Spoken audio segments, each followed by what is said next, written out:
الحلم هو هذا الذي يراه الإنسان في منامه يكرهه ويزعجه، ولكن من نعمة الله عز وجل أن لكل داء دواء، كل داء له دواء. فما هو دواء هذا الحلم؟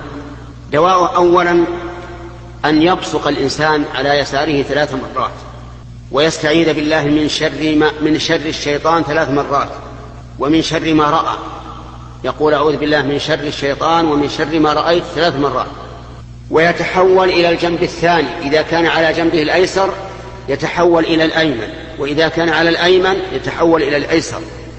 وكذلك أيضا يتوضأ إذا لم ينفع هذا، يعني لو أنه تحول عن الجنب الأيمن عن الجنب الأول إلى الثاني ثم عادت هذه الرؤيا التي يكرهها فليقم ويتوضأ ويصلي، ولا يخبر بها أحد، لا يقول رأيت أو رأيت، ولا يذهب إلى الناس يعبرونها، يعني لا يذهب إلى أحد يفسرها، لأن ذلك إذا فعله لا تضره الرؤيا أبدا ولا كأنها وقعت، وهذه راحة.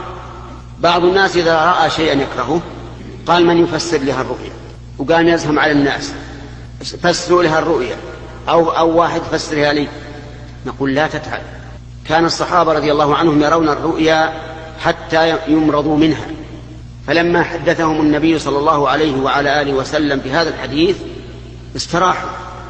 صار الإنسان إذا رأى الرؤيا التي يكرهها بصق عن يساره 3 مرات واستعاذ بالله من شرها ومن شر الشيطان ولم يحدث بها أحدا، ثم لا تضره ما كأنها صار.